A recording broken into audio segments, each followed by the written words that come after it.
안녕하십니까. 방송통신위원회 위원장 이진숙입니다. 지난 7일 정부 조직법 개정안이 발표가 됐습니다. 우리 방통위와 관련해서 기자 여러분께 또 국민들께 말씀을 드리려고 이 자리에 나왔습니다. 핵심은 방송통신위원회를 방송미디어통신위원회로 바꾸는 것입니다.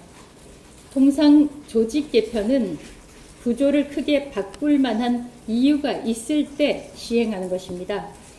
이번 조직 개편안을 보면 조직이 크게 분리되거나 또 틀이 달라지는 것은 별반 없습니다.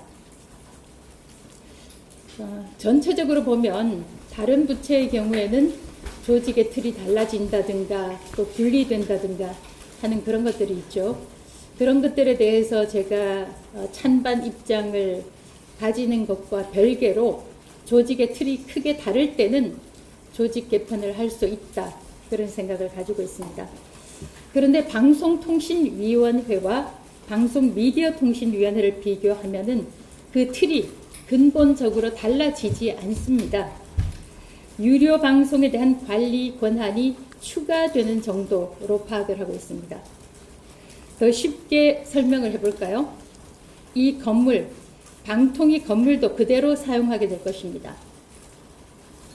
아마 사무실도 거의 그대로 유지가 될 것입니다. 직원들도 그 자리에서 지금처럼 근무를 하게 될 것입니다. 사실상 현판만 바꿔 달게 될 가능성이 큽니다. 가장 큰 변화는 위원장, 저에 대한 조치입니다. 방미통일법이 통과가 되면은 직원들은 그대로 승계가 되고 정무직 위원들만 직을 잃게 만들었습니다. 지금 정무직은 위원장인 이진숙 저 하나뿐입니다. 방송은 국민들에게 공기 같은 존재입니다. 특정 진영의 소유물이 아니고 대통령의 소유물도 아닙니다. 방송은 윤석열 정부의 소유가 아닌 만큼 이재명 정부의 소유가 돼서도 안 됩니다. 그렇게 되면 국민 주권 정부가 아니라 대통령 주권 정부가 될 것입니다. 그래서 이재명 정부와 의견이 다르기 때문에 이 자리에 있어서 안 된다는 말은 매우 위험한 발언입니다. 저를 찍어내고 나면 이 자리에는 정부와 의견을 같이 하는 인사가 위원장으로 올 가능성이 매우 큽니다. 과방위원장 말에 따르면 그렇습니다. 정부가 하는 정책에 박수를 치고 공감을 표하는 인사를 앉힐 때 우리나라의 방송은, 언론은 과연 독립적인 것일까요? 정부 조직 개편 필요합니다. 기능이나 구조가 크게 달라질 때 그렇게 함으로써 또 효율적인 기능을 할 수 있을 때 조직 개편 할 수 있습니다. 그런데 사람 하나 찍어내기 위해서 정부 조직 개편이라는 수단이 동원된다면 그 정부를 민주적 정부라고 할 수 있겠습니까? 유료 방송 관리 권한을 방통위로 이관하는 문제는 그간 줄곧 논의돼 오던 이슈였습니다. 방통위라는 이름을 유지하고도 진행 가능한 문제입니다. 그럼에도 방통위를 방미통위로 바꾼 것은 부칙에 있는 정무직 임기 종료 규정 때문입니다. 이진숙 면직, 사실상 축출이 목적이라고 할 수 있습니다. 법을 바꾸어서 사람을 잘라내는 것, 그것이 펄지, 숙청입니다. 법에 의한 지배가 아니라 법을 바꾸어서 법을 지배하는 것, 그것이 레볼루션, 혁명입니다. 위원장님께서는 앞으로 어떤 계획이 있는지 좀 말씀 좀 부탁드립니다. 많은 분들이 그걸 궁금해 하시는데요. 제가 아마 국회에서도 그런 질문을 받고 이야기를 한 것 같은데 아마 제가 한 발언 중에 많이 등장하는 단어가 법일 것입니다. 법치, 법을 바꾼다 이런 이야기를 했는데 그에 대한 답변도 바로 법이라고 할 수밖에 없을 것 같은데요. 제가 이렇게 법을 바꿔서 사람을 잘라내려는 것이 제가 불법적이라고까지, 불법과 불법적이라는 단어의 뜻은 다르지만 어떻든 법의 판단을 받아봐야 하지 않을까라고 생각을 하고 있습니다. 소송을 하신다는 말씀이신가요?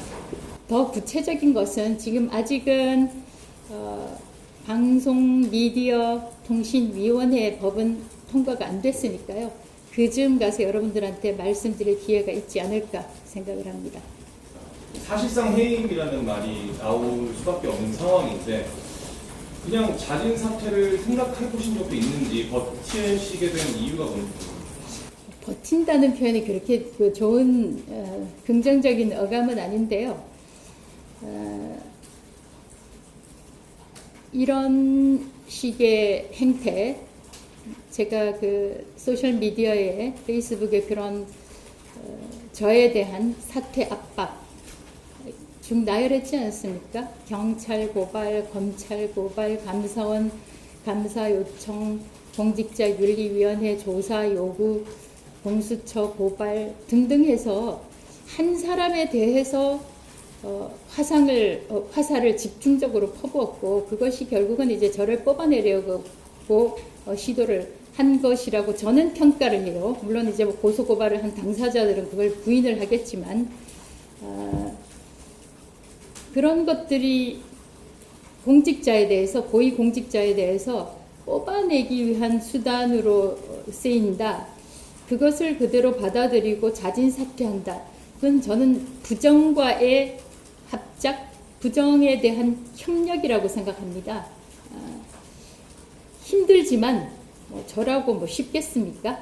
그러나 힘들지만 이런 시도들에 맞서는 것, 그것이 저는 정의를 위한 또 법치를 위한 저의 조그마한 기여, 제가 해야 할 일이라고 생각해서 지금까지 오게 됐습니다. 일각에서 대구시장 출마설도 나오고 현실 정치에 입문하시는 건지 궁금해하시는 분들이 많은데요.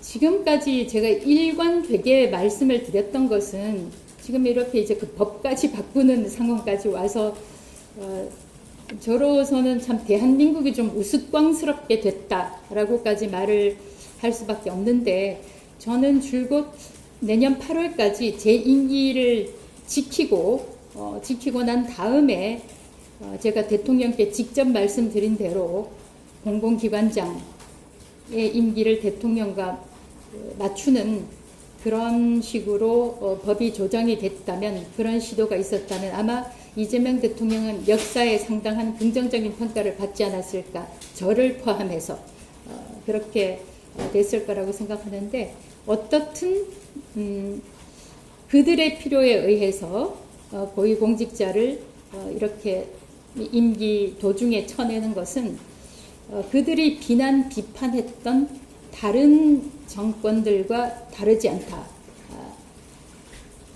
라는 점에서 그들도 비난에서 벗어날 수 없을 거라고 생각이 됩니다. 그래서 지금 주신 그 질문으로 돌아가서 저는 지금까지는 임기를 채운다는 그 생각만 했고 다른 생각은 하지 않았습니다.